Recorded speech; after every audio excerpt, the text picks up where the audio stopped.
Hello mga momshies! Another day, another mini vlog na naman tayo!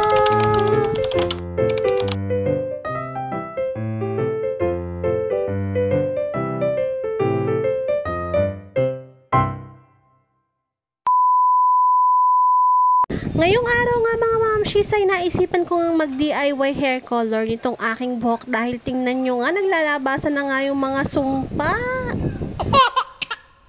Tapos nga, kinuha ko na nga itong lagayan ng aking pangkulay ng buhok. Tapos nga, itong in-order ko sa Orange App na Bremod Coloran. Tapos ang kulay niya nga ay 6.3 dark golden brown. Tapos nga, isasamahan ko nga siya nitong oxidizer na 12% para nga mas matagal siyang mag-fade. Wow! Pagsasamahin ko nga lang yung dalawang yon, tapos dapat ay same amount lang siya. Alam nyo ba mga momshies ay nakakatatlong gamit ko nga itong isang tab na ganito. Ganito nga ang ginagawa ko mga momshies kapag nagpapakulay nga ako ng buhok at bihirang-bihira nga lang talaga ako sa salon magpakulay. Nasa 150 nga lang yung dalawang yon, pero nagagamit ko nga ito ng 3 beses, kaya nga sobrang tipid ko talaga dito. Sobrang puting-puti na kasi talaga yung buhok ko at kapag talagang hindi ako nagpakulay talagang kitang-kita talaga siya mga momshies. Nag-start nga maglabasan yung akin mga uban noon nga nag-umpisa akong magkulay ng aking buhok. Nasa lahi talaga namin mga momshies ang mapuputi ang buhok, kaya nga yung nanay ko ay kung hindi lang din niya nagkukulay talagang sobrang puting-puti na talaga lahat ng buhok niyan. Kapag nga wala yung aking hipag ay sinanay nga yung nagkukulay ng aking buhok, tapos nga kami nga ay nagkukulay din kay nanay. Talagang salit-salitan nga lang kami. Nagdi-DIY na lang ako mga momshies para nga makatipid. Kung sa salon nga ako lagi pupunta ay nasa 500 to 1,000 nga ang aking babayaran panigurado. Doon naman sa mga ibang mga salon ay pareho lang din na brand yung ginagamit nila, Bremod din. Kaya nga dapat ay maging wais nga din tayo mga momshies. Diba? Ang laki nga ng natipid ko.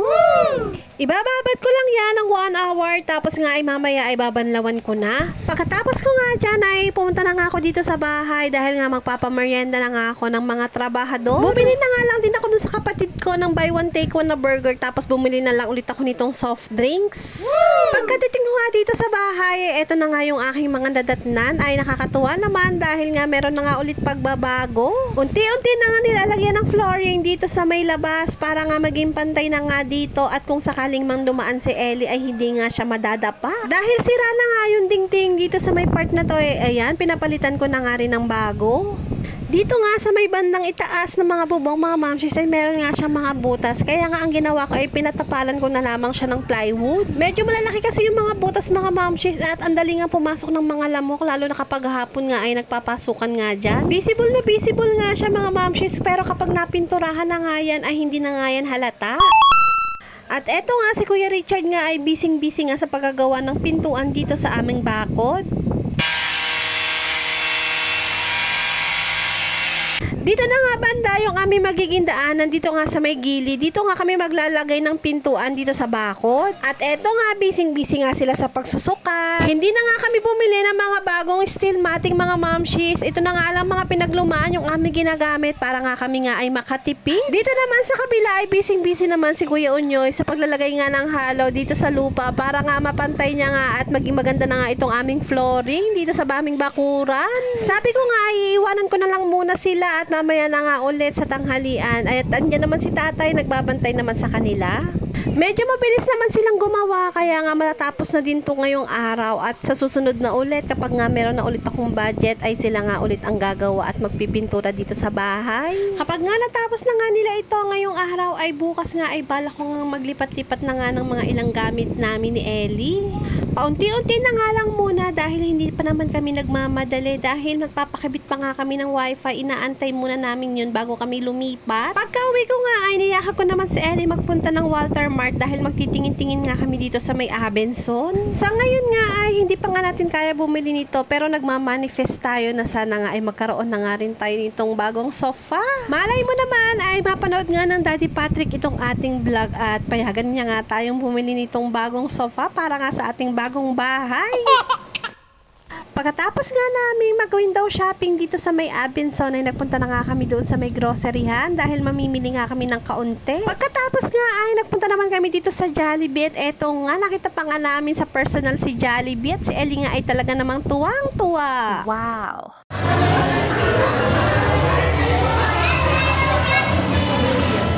Isda!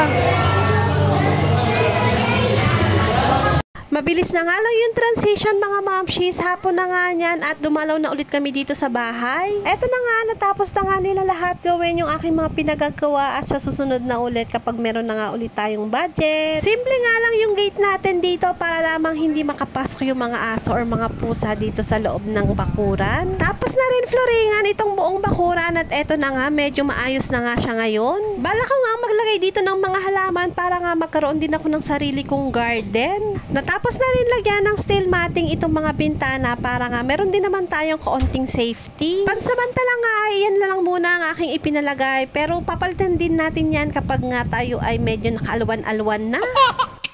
At ayan nga, meron palang libreng ilaw dito sa may labas. Ayan, meron nga street lights dito. At ayan nga, malakas nga yung liwanag niya dito sa ating harapan. O siya mga mamshis, hanggang dito na lamang po ang ating mini vlog for today. Paabang na lang po sa ating mga susunod na update, lalo na po yung ating paglilipat serye. Marami pong salamat sa inyong panonood. Bye-bye!